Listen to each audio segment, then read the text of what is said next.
Howdy, everyone, and welcome to today's webinar, Redefining Connection to Create Community. I am Amanda with Slido. Before we dive into our discussion, I want to quickly speak to our partners. So firstly, Slido. Slido is a Q&A and polling platform that is used to drive engagement and collaboration during meetings and at events. And of course, Think Human, a leadership development and manager training company supporting leaders at all levels and by driving lasting behavioral change and habit formation within themselves and their teams. And with that, Meredith, I'm going to hand this conversation over to you, the CEO of Think Human, and she will be leading our discussion today. So welcome, Meredith. All right, welcome everyone. We are so happy to have you here in this conversation with us today. We have people registered from all over the globe, and we're all here to have this conversation about redefining connection to create community and how we build and embed this at this critical time. We have this incredible panel of experts here with us today, leaders from high performance organizations that are sharing their road-tested experience and stories and taking your questions about redefining connection to create community. So I just want to highlight, get your questions into the conversation. This is not TV. We want to hear from you, both your questions, and you can respond to each other and share your insights and ideas with us in the chat. So before we get started, I will also want to say that we'll be sending the recording later. Many people ask that. Yes, we will send the recording. It's going to be with closed captioning for the hard of hearing as a follow-up. So before we dive in, let me introduce this incredible panel of experts that are going to be taking your questions. And panelists, if you can wave or something so people know who you are. We have Lynette Barksdale, who is the Vice President of Diversity and Inclusion at Goldman Sachs. We have Garrison Gibbons, the head of people from Notch. We have Fatma Gadira, the facilitator and community catalyst for Think Human. Jenny Sauer-Klein, who is founder and executive director of the Culture Conference and Scaling Intimacy. And then we have Peter Komarnik, the CEO and co-founder of Slido, but I don't see him on my screen. Panelists, do you all see him right now? No. Okay, so Peter's here, but must be coming back. So we have this awesome panel. Peter will be joining us, and from hyper growth startups to global organizations of tens of thousands, these panelists are leaders at high performance organizations. So please get involved in the conversation. Yay, Peter, you're back.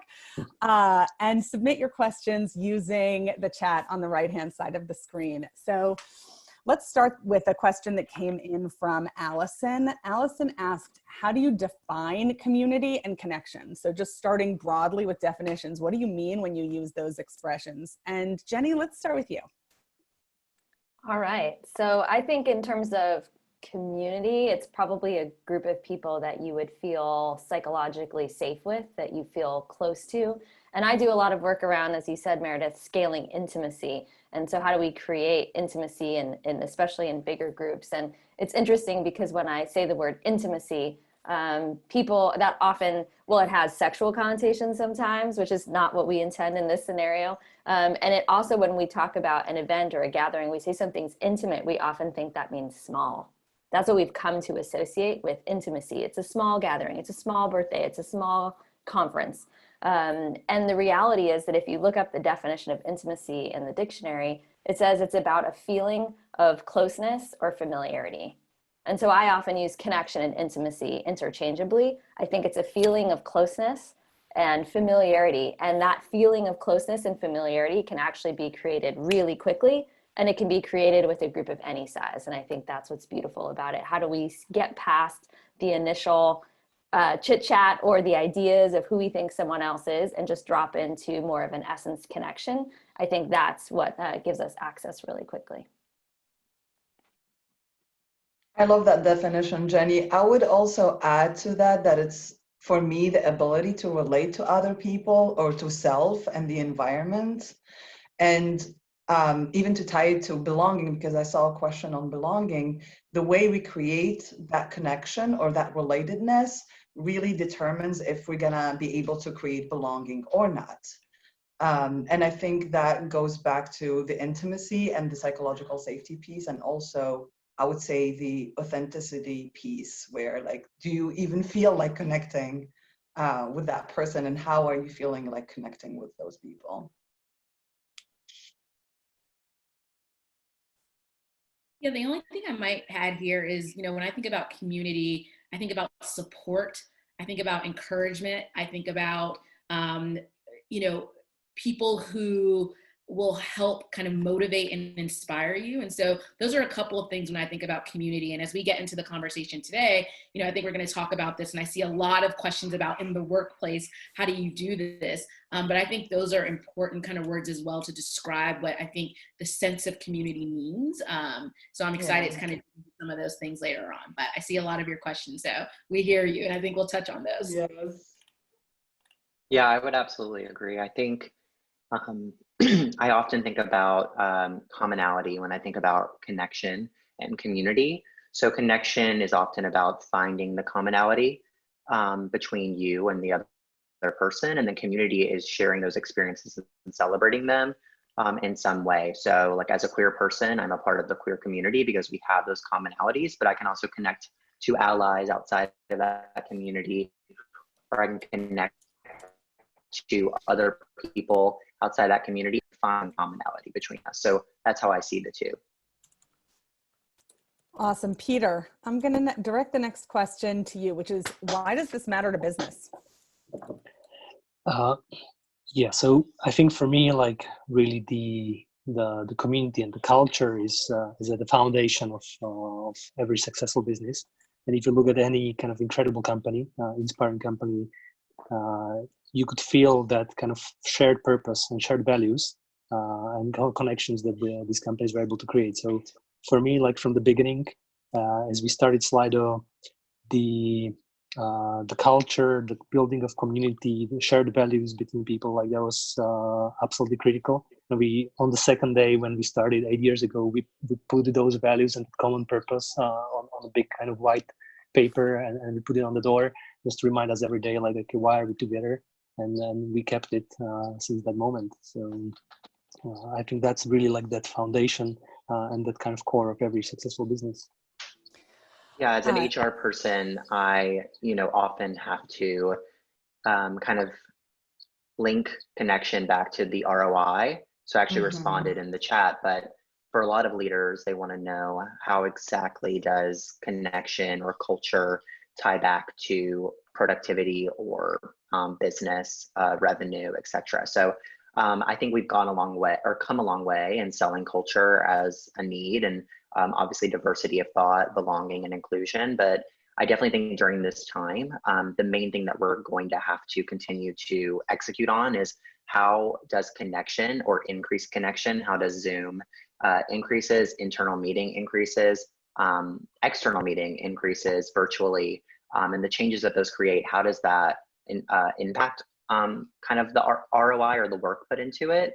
I think there's a lot of comments here already about Zoom fatigue, which we're already seeing increasingly become a part of the conversation when it comes to connection.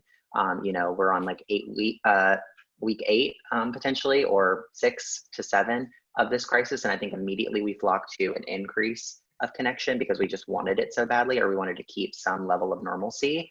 And I think now we're starting to ebb and flow a little bit more and see what is too much, or what meetings are no longer necessary and for why. And so I think that we're getting better about that, but I definitely think that's something that's going to continue to have to be part of the conversation when it comes to CEOs, founders, or revenue generating roles, is going to be how much connection is actually leading to productivity and how much connection is maybe even harming from the aspect of Zoom fatigue, the kind of return of investment or kind of the business metrics. Yeah.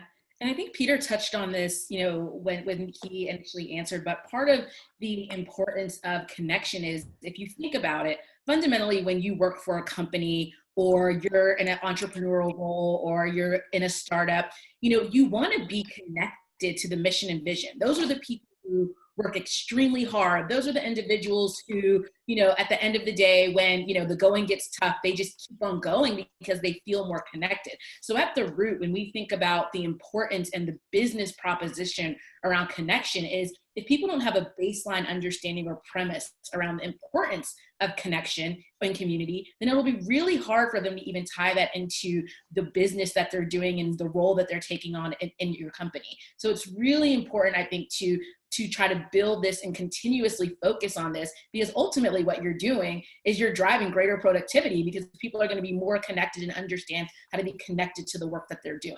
So I think that's a really valuable way to connect the business purpose and kind of why creating these opportunities are so important. Yeah, some of the threads I hear in this conversation are that those commonalities or relationships, whether it's commonalities around shared purpose, shared goals, shared values, or connection with self or connection to the business vision and mission, that whatever we're connecting on, where we find and forge like a new relationship around those commonalities, it does something positive for human beings. Like whether we're connecting with self, others, or the business, it's enhancing to us in some way. And that in the absence of that, the focus on results, like something dies, that we need that connection to feed the focus on results. And it then does become nourishing. So I heard what you said loud and clear, Garrison, about Zoom fatigue. And I'm just wondering, from all the panelists, before we talk about the specifics, what are the different types of connection, not the ways of connecting, but types of connection that you think about? And Jenny, maybe let's start with you. Great. I was just putting in the chat an article about some research Gallup did around the benefits of having a best friend at work and friends in close connection at work. So can you repeat the question for me, Meredith? Yeah, absolutely. I love that you were in the chat. I was busy in the chat world. Love that. I just want to use it as a shout out for people to know that you can see the replies in the chat. They're a little hidden, but if you click underneath any question, you'll see if there are replies and you can look at them. So Jenny, thanks for answering in there. But my question to you is, how do you think about the different types of connection? What are the different types of connection in your view? Yeah, so one of the ways I often like to think about connection, especially when I'm running events or a program or a training or a meeting, is given my context, the people in the room and or in the virtual room, and how much time I have, does it serve me to go wide and shallow with my connection as an approach, or to go narrow and deep? And so I would go wide and shallow if I had, like, say, a bigger group, I maybe didn't have as much time, say it was a networking event or a speed dating, kind of think of that scenario, where you want to literally create a network, a web of connections really quickly. And I often think about this literally, like when I'm on a Zoom call like this, and let's say there's a screen of 20 people, how can I create a high volume of meaningful connections really quickly so that when I look at the screen, I don't see strangers, I see friends. Or at least I, again, create this feeling of familiarity. So that would be the wide and shallow as an initial to create that web of connection that holds the group. And then the second piece would be going narrow and deep. So that would be especially maybe with a smaller group or in smaller breakouts. That might be for a team that already knows each other well, but is hitting some rocky times, and maybe they need to push through some challenges, some tensions that are there. Maybe there's some elephants in the room. Maybe there's some culture shifts happening. Maybe you have new people that have come on the team and you need to equalize all of that. So that would be a time to go narrow and deep. And that would be especially maybe with an intact group or a group that's going to be together for a long period of time. You really want to forge those deep connections as well. So that's just one of the ways that I think about connection. Do I want to go wide and shallow, or do I want to go narrow and deep? And ideally, you would do both in a group. And if you did both, I would suggest starting wide and shallow to form that web, and then go narrow and deep to strengthen it. Yeah, oh, go ahead, Garrison, please. Oh, sorry. No, I was just going to say that I have been considering in this crisis, like 3 types of connection. I consider personal, like self-connection, kind of friend, family, or personal connection, and then work connection. And I think work connection for me has been very easy to maintain, in the sense that there's always work to be done, and I'm going to get Slacks or emails and going to have to connect in meetings. And so some of that's going to be scheduled for me. The personal connection with friends and family has been a little bit more challenging. Me and my partner are living together in my apartment. So we enjoy some time apart from each other now, and try to create that kind of space since we're always on top of each other. But then with my family and friends, it's navigating different schedules, trying to catch up, schedule a Zoom, schedule something creative that we can do together. So that's been a little bit more challenging. And then self, I've kind of forgotten about from time to time, just given the other needs and requirements of my life, whether that be, you know, my friends are calling me, my family's calling me, my partner wants to watch a TV show with me, my work has scheduled a meeting for me. And so I think that trying to navigate those three and try to see what connection do I need today or in this moment has really helped me make sure that they all get attention. So, you know, if I'm working and I'm sitting at my desk and all I want to do is just take an hour to go on a walk or do something for myself, then I try to make sure that I can make that happen.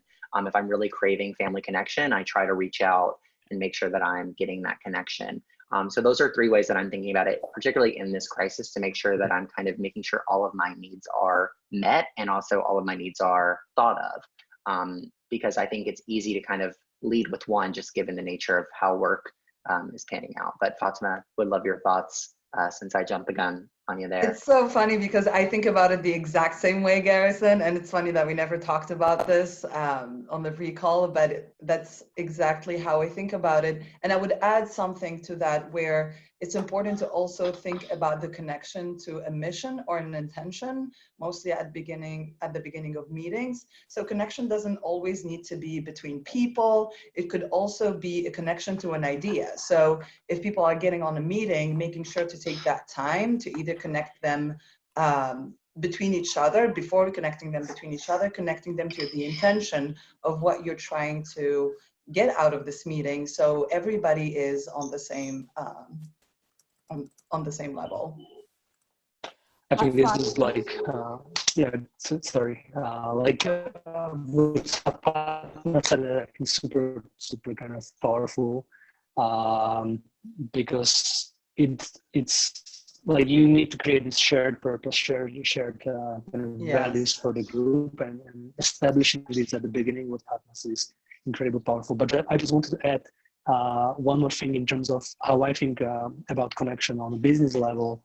There are three types, again, like of connection, which are very important for me when I try to think about like how do I create community and culture in Slido, in the company.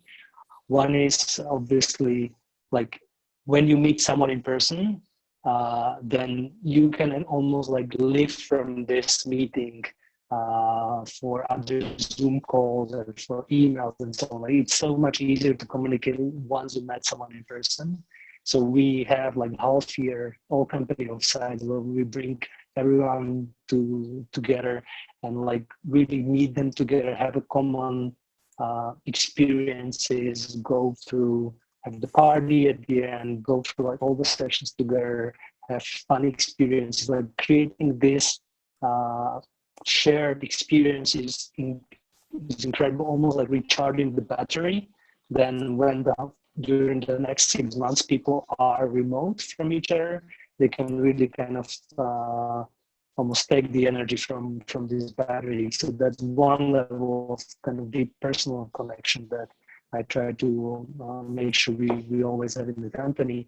And then the second one is, as a leader, you have to be very intentional about creating the connection and trust with your people. So doing the AMAs, doing the all hands meetings, like creating those moments where people can connect, where you give them the chance to ask questions and express their feedback.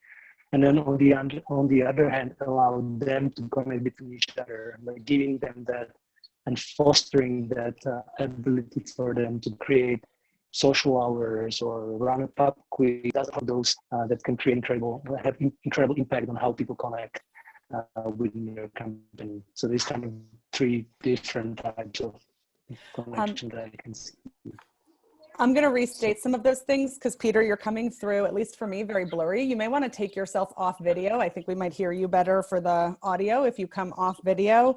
But the three big themes I heard in there were creating common experiences for people, creating a foundation of trust where people have the freedom to ask questions without concern for retribution, and they can give feedback, and then also creating opportunities for them to create within each other, with each other. So to generate new ways to come up with, I think you said, like activities like the pop quiz.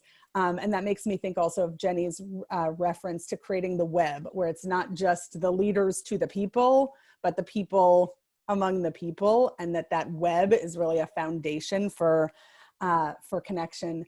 I also see in the chat that somebody asked that I redo the introductions. People weren't clear who's who and what your background is. So I'm going to quickly, I'm going to see if I can very quickly do that and just wave once again. So we have Fatma Gadira, who is Community Catalyst. Wave again from Think Human.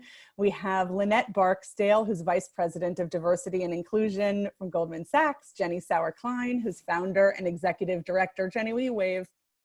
Thank you for the Culture Conference and Scaling Intimacy. We have Garrison Gibbons, who is Head of People at Notch, and then invisible to us now, coming back, and then, yeah, there we go. That is Peter Komornick, who's CEO and co-founder at Slido. So for who asked, there you go again. And we want to hear more of your questions in the chat. You all are generating such beautiful questions, and we're so appreciative for them.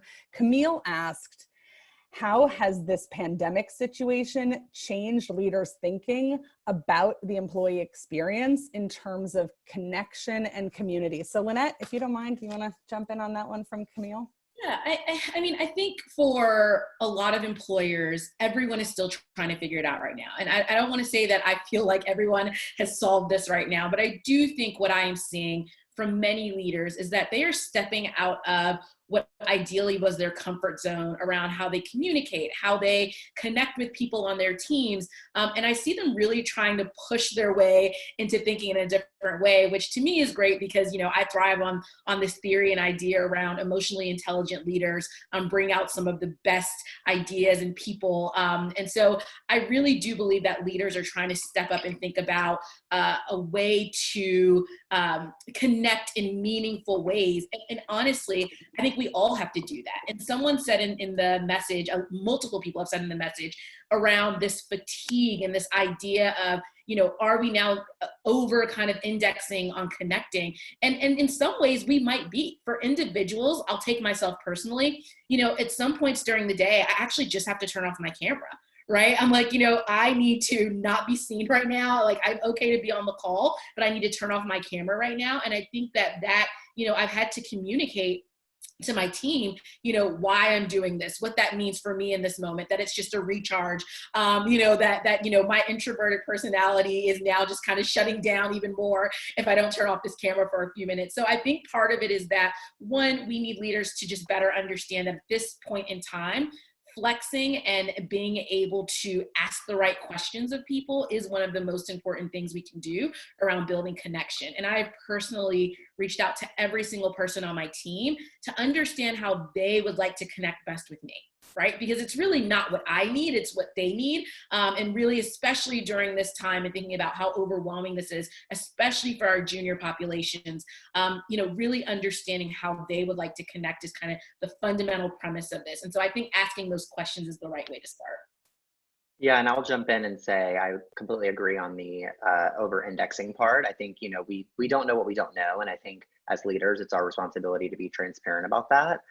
Especially during this time, like we must say what we don't know and what we can expect. I think as we see productivity continue to maintain and or increase during this crisis, I think we kind of have to take more and more of a back seat. I think the Zoom encouragement of everyone showing their face was a great idea, but quickly became kind of a forced nature of kind of over exerting kind of the expectation. I think, you know, we did as a company a lot more check-ins as teams, and we were doing like morning check-ins and evening check-ins, and quickly people felt like they were being babysat and kind of got the feedback of, okay, we're over connecting and we kind of feel like you don't trust us to kind of be doing work during this time. So I think that there definitely will be times where we over index on it. And I think leaders right now just want to keep culture alive and they want to keep connection alive, and particularly in creative roles where brainstorming is like such a key part of kind of the workflow, they want to make sure that they maintain that connection to do that.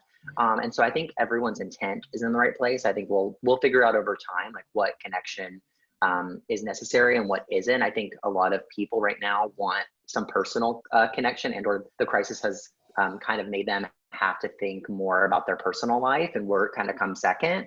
And so I think that that naturally plays into effect here as well. And so we kind of have to expect that culture might not be as front of mind for employees as much as personal safety and personal wellness is. And so I think what we've discovered on the HR side is that we don't really have to over-index on the culture, because people have kind of wanted to keep that connection alive, wanted to plan cultural events, wanted to keep connected. And so trying not to over-index on that is something that I'm definitely trying to do when it comes to creating events or kind of creating opportunities to hang out or planning internal meetings. I'm trying to not over-index on that, because I think everyone kind of feels well in that department with the kind of grassroots events that they're planning on their own, or the connection that they're kind of having on their own. And so I think that's something that I've learned over the past 8 weeks, is to not over-index on that yes piece. People are generating on their own and self-selecting the kind of connection that they need, because it's not universal. Peter, anything you want to add about that, about how this pandemic situation is changing the thinking about the employee experience and community and connection? Like definitely this is something where can you hear me well? Yes. Meredith? Okay, great. Yes, perfectly. Like this is something where I think leaders, especially at this time, like they need to realize that that the employees and the different kind of personal situations they're in are now permanent, and they need to show that kind of we care about you first. So then we only expect, so like showing this caring to your people will go a long way, and that requires leaders to be there for people, to really answer questions, have join more company meetings, and really show proactively that they are there for the people, and they are on top of things, and they are trying to communicate what's going on in the world, and are trying to create this kind of safe space for everyone. So I think that's something which is absolutely critical, especially in these times. Meredith, I want to jump in with an idea that really came to mind when I was thinking about connection for others. So to what Lynette said, actually respecting ourselves and our needs in terms of connection really creates that authentic piece in connection, which I think is sometimes not taken into consideration, is that when we try to connect while it's not real for us, the other person could see it. And that creates less belonging and some aspect of disconnection. So I love what Lynette said, when she said, well, sometimes I don't feel like being on camera and I say something. So it's really important to really check in with yourself, like what are your needs on connection, and show up authentically inside of that, so people don't feel like they need to step up so that they can please you, but that they're actually matching however you're showing up. And I think that's a really important piece in connection that we need to take into consideration, and also create space for it to check in with ourselves first. Yeah, and I also think that any leader who's on this call right now, you can model those behaviors. I think that's the great thing about this, is that you model it, and you're setting the example of, just being a little more authentic if possible around like your needs and how you've been communicating those. I think that's going to help so many people, because I heard right after I made the statement on one of my calls, someone on my team reached out and said, oh my God, I have been feeling so overwhelmed by being on video. Thank you for making it okay for me to like turn off my video. Exactly. And just like for that person to articulate the kind of the decompression that were able to do around this, like that's what we want. We need to start modeling those behaviors as well as leaders. Yes. I also saw in the chat, just jumping on what all of you are saying, a reference to emotional intelligence and the social sensitivity and awareness that comes with that it might be nice for us to see somebody's face on video. That would be like for us, but not necessarily respecting what is going to work for that person. and that connection requires that person to be able to feel safe, to show up fully. I want to actually jump for a moment to a question that Burton asked about how privilege and equity play in. So anyone want to jump on that question? I love this question. Lynette, I feel like you have something to say. I want to hear that. Or I'll jump in after. No, you go. Well, I mean, Meredith and I were talking about this on the pre-call, which I thought was really fascinating because, you know, I work with a lot of nonprofits around the country as well. And we have been really digging deep into this kind of conversation around privilege and equity. And I think part of, you know, the situation that we're finding ourselves in right now is that we had never really addressed privilege and equity in the situation when we were in non-pandemic time. And now that we are in one, we are seeing kind of this widening of the gap around privilege and equity. And so, you know, one of the things we really should think about, right? And I'll give you all a very, you know, a real example. I have someone on my team who, you know, she is a new mom and just is trying to understand how to navigate this work-life balance where she has her child in the home full time now. And, you know, one of the things that I've talked to her about is, you know, that we have people on our team who still have full-time support and childcare even in their homes during this time. So there are certain privileges that people have on your team that others don't. And we have this amazing opportunity right now to find this kind of common thread that people have with one another to have more of an understanding. I don't think it's going to close the privilege gap, but it will at least allow us to have a better understanding. And so I think, you know, when we think about equity as well, we have to think about the resources that people have and their ability. You know, like I had one person whose, you know, video conferencing was always messing up because they had so many people in their home because they have multiple generations in the home using the Wi-Fi at the same time. That's something that we also have to take into consideration when we're thinking about these things. So I think there's so many elements of privilege and equity that we now need to face in a different way, just because these times have forced us to look at some of these gaps that I think are widening every single day, even more so than they were before. Yeah, and I think it's a possibility to create empathy right now more than ever, because we're all sharing the same experience. We're all at home, and now it's possible to see how people are reacting to things and being able to understand them and empathize with them. Yeah, I mean, I think it's one of those moments where, you know, we're all experiencing this, and it's a very unique time that we are all experiencing it, but we're all experiencing it differently. And so I think that equity really shines through of kind of understanding everyone's different situation. And I think as leaders, particularly, it's our responsibility to really ensure that we are connecting with those that might not reach out, because I think oftentimes the underprivileged groups within an organization, or like the struggling parent, to Lynette's point, is going to be less likely to want to speak out and say, you know, oh, I'm a mom and I'm struggling with this. So I think it's really our responsibility to reach out during that time, and really be thoughtful. You know, I thought one meaningful thing I heard in a DEI webinar last week was around like not needing the prerequisite to have the conversation. So really like not needing to necessarily have an Asian American employee to discuss how Asian American racism is affecting the workplace and how that is increasing during this time. So really making sure that you're having those conversations. And I think about that often, being a queer individual, because the LGBTQ community might not be visible. You know, it can be an invisible diversity. And so because of that, you know, you don't want to wait until you have openly out people to really start addressing things that affect that community. And right now, like health insurance and healthcare, particularly for trans individuals, like estrogen is now being tested for coronavirus, and there was already a shortage of estrogen in our country. So there's a lot of things that are impacting my community that I think are important to talk about in the workplace. And so I think, yes, exactly, empathy and kind of understanding go a long way, but then also opening the door for that conversation is our responsibility as leaders, because a lot of people might be hesitant to speak up during this time, because we're all privileged. If you have a job right now, to a certain extent,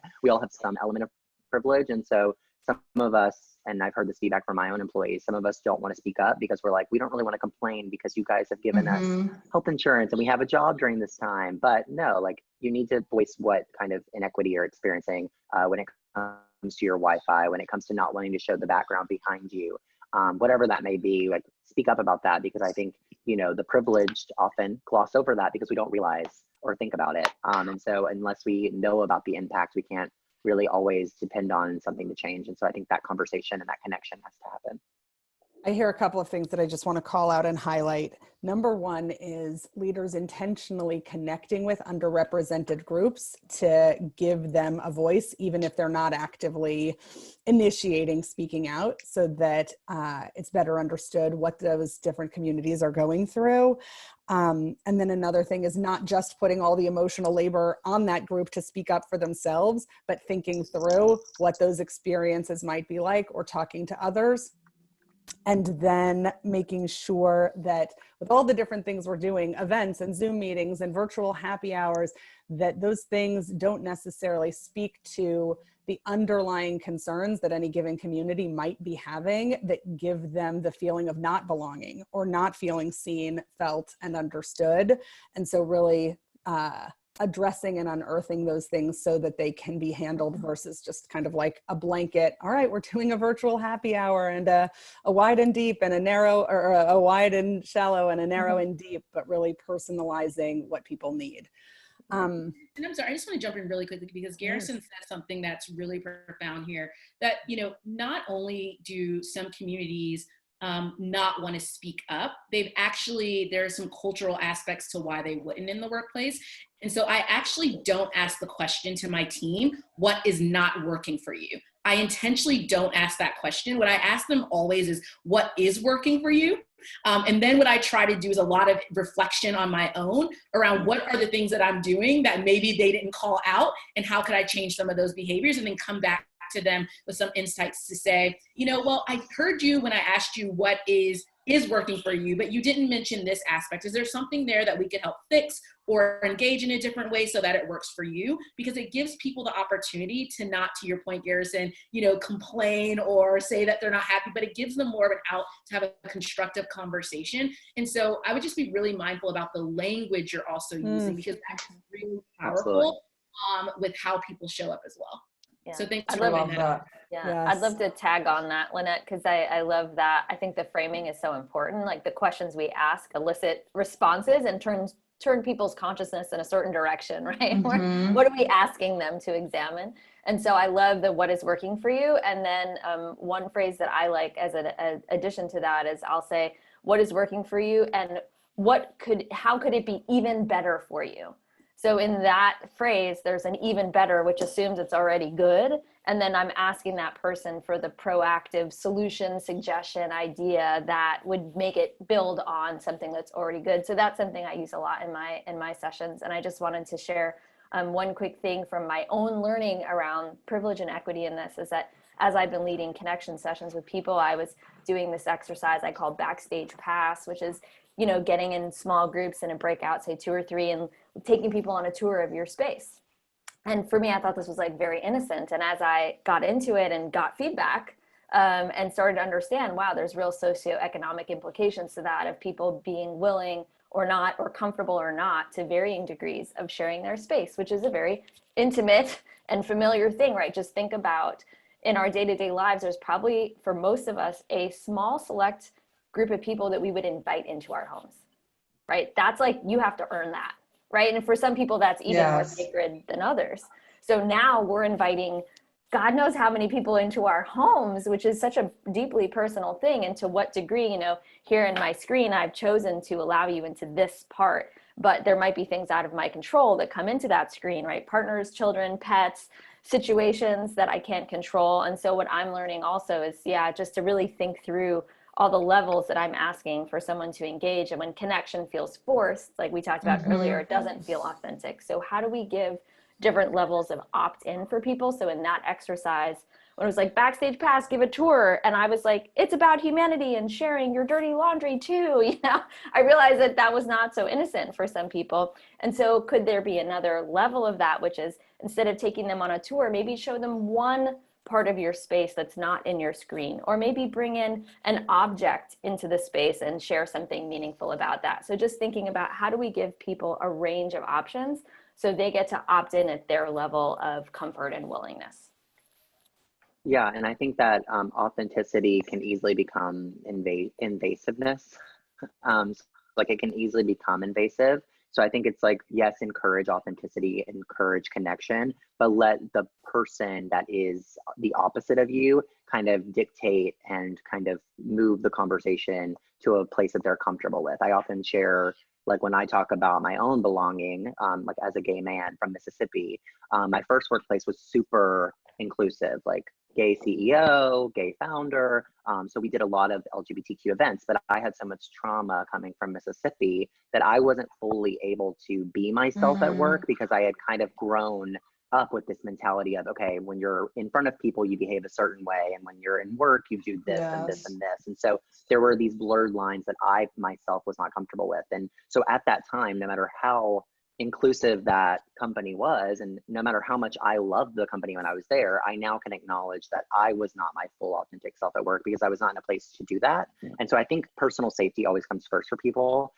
And so I think often about like my trans sisters and brothers who sometimes aren't open at work, not because they fear being fired necessarily, but because they fear being ostracized or othered. And I think there are many layers to your authentic self. And I think this environment easily creates the opportunity for invasive connection to the extent that my partner walks behind me all the time and I'm an openly out individual. I sometimes don't think about it, but there's times that I'm talking to a random vendor who I would never be like, hey, by the way, I'm a gay man. But my partner's walking behind me and kind of exposing that part of my life. And so I can see how easily during this time frame, the other elements of our life, parents that want to separate their kids from their work life and don't want their kids involved, or you know, people that don't want to necessarily share certain what their living situation looks like, a lot of it can be invasive. And so I think we have to respect that level of privacy, but also embrace authenticity, because I think that's important. And so I've been trying to navigate the two because I think there is like a very fine line that can quickly go one way or the other during this time. That makes me want to have us maybe talk about oversharing. Something you want to say about oversharing? Yeah, I mean, it's an interesting conversation because if we're talking about connection and hearing your thoughts about authenticity and the way you think about it, for me, I see authenticity as something where like you show up however, to whatever you're present to. If you're not feeling like sharing something with someone, you just don't share it. And so like hearing you talk, I'm thinking about like, oh, what about oversharing in this whole conversation? What are your thoughts on that? Yeah, I mean, I definitely have overshared my fair share of times. I think, you know, when you start becoming your authentic self, you start putting walls down, and you start, as an individual, you start wanting to, you know, you're like, oh, wow, I was taught that I can't talk about this at work and now I can. And so as an individual, I would like be like, okay, now I can be openly, you know, queer at work. I can talk about my partner. And then I would slowly start having meaningful connections with employees, and then suddenly be talking about things that I was like, wait, do I actually want to talk about that aspect of my life at work? And so I think it can quickly snowball. And there have been conversations that I've had about my personal like grief that I don't think I was like, that I had worked through the trauma enough to really be safe to talk about it, but I felt safe in that moment. And then later, when I sat back and go, wow, I talked about the loss of my mom in such a meaningful way to my CEO that now she sees me in a certain light that I don't know if I wanted her to see me in that light. And I even have had like managers in the past when I've shared something with them authentically be like, wow, I see you completely differently now. And I'm like, well, what does that mean? And do I want them to see me differently now? And what is differently? And so I think that for me, I think that it's a great thing, and I love it. And I think it has definitely helped me as an individual, both with my own trauma, with my own life experiences, and connect more meaningfully with other employees, particularly as an HR person who's often like put in a corner and been like, you know, that other person that you don't want to necessarily connect with in that way. So it's allowed me to kind of blur those lines between HR and the individual. But there definitely are times where I think I've overshared to the extent that I feel comfortable. But I think that was my own choice and my own making. So I think you know, it's on both parties to kind of gauge like, oh, are you comfortable, you know, having this conversation and kind of gauging that. But yeah, I definitely think I've overshared, but I think it's been my own choice to do so. And I think I've reflected on kind of what boundaries, if any, do I want to create when given the opportunity to have no boundaries. because I definitely think there's a middle ground you need to find there for Yes, you, I think whatever it's that such middle an ground is. interesting conversation. Peter, any thoughts of yours on vulnerability of leaders during this time to help create connection, and how you relate to the line of being vulnerable and open, but respecting that oversharing can not only impact how others view you, but also can create a sense of discomfort for others. So thoughts from you on vulnerability and sharing? Yeah, no, I love the comments that the Garrison shared, and I think it's so important, especially in these times, for leaders to show that vulnerability, to like not to try and pretend, because people will read it right away. So I think, like, on one hand, as Garrison's, like, you can't expect this from the others, especially if they're going through tough times. I think it's super important to give them that space and give them that personal safety.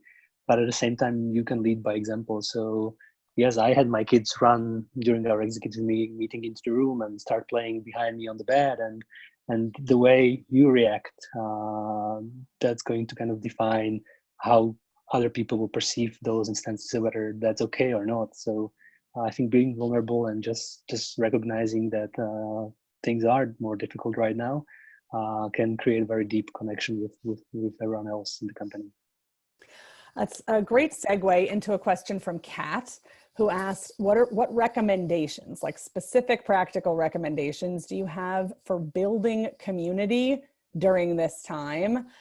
So ways to connect now that create empathy, teamwork, cohesion, and community. So Jenny, how about you first?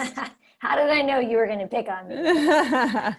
I wanted her to pick on you too. Yeah, so I often lead a lot of connection exercises, so I think specifically in this regard. And one thing I have found that works really well virtually in terms of creating connection are exercises that are around that increase vulnerability, as we've been talking about, without oversharing, right? But you have opt-in levels of vulnerability perhaps, and storytelling.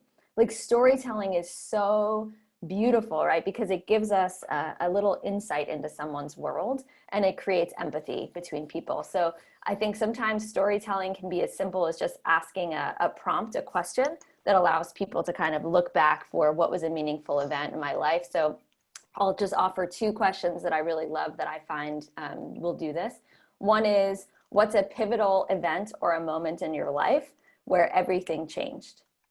And that could be, I give examples like a birth, a death, a marriage, a divorce, a move, travel, work shift, something like that. So what's that pivotal moment where something happened and your life went on a new trajectory? And I will often, in that scenario, say you're in an intact team, ask people if they can share a moment that maybe people on this team don't know about you yet.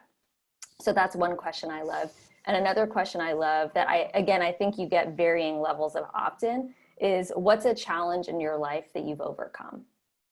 And kind of hearkening back to Lynette's point about, what are the questions we ask? We're not asking what didn't you like or what didn't work for you. We're asking what did work for you. When we ask this question of what challenge have you overcome in your life, it's asking someone to share adversity, but also to share triumph and to share resilience and to share courage. So while there might be a shadow side to it, ultimately it's an uplifting question. And it allows us to really see more of how this person came to be who they are now in a way that we might not have seen before. And I give people a range of examples, and I just let them choose something that they're comfortable sharing within the context of this group. And so I find that storytelling with some vulnerability is a really profound tool for creating community, connection, and empathy during these times.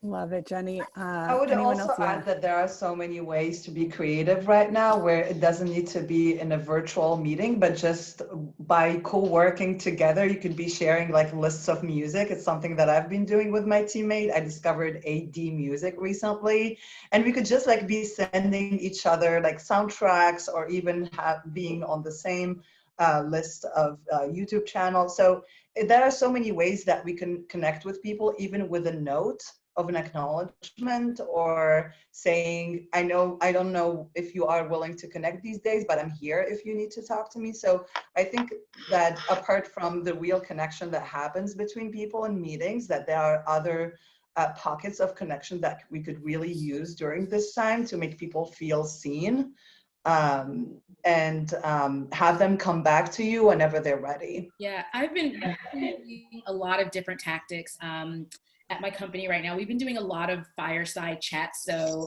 virtual fireside chats with our leaders.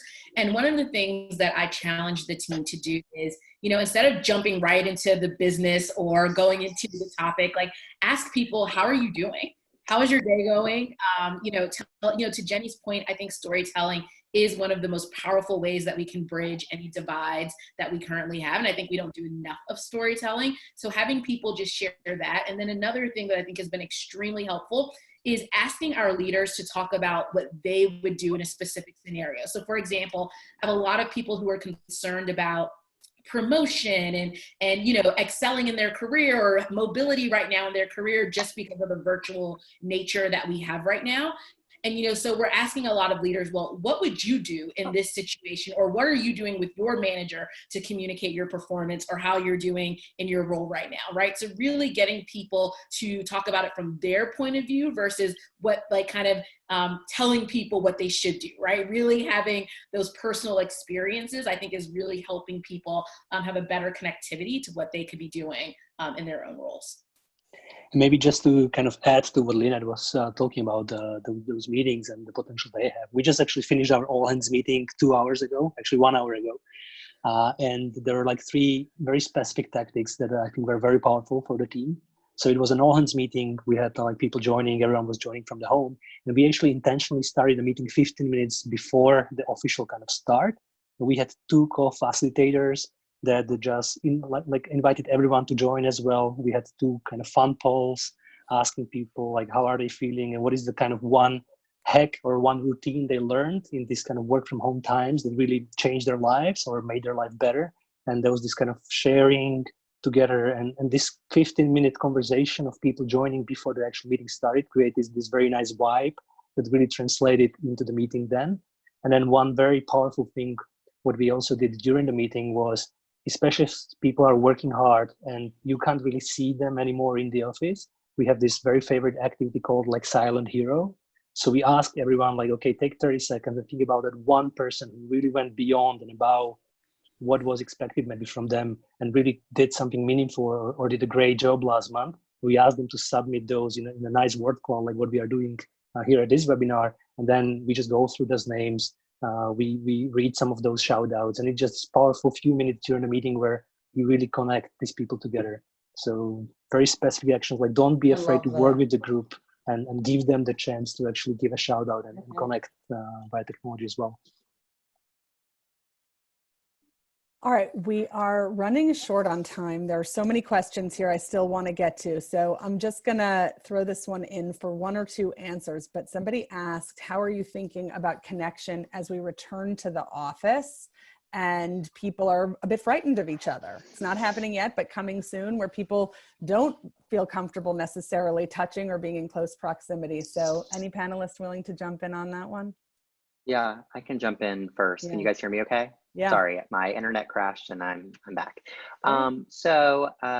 Yes, in terms of reintegration, I think a lot of us don't know, especially I'm based in New York, so we don't know when certain things will be lifted and when particularly like public transportation will be safe, which is our employees' major concern, is just getting to work.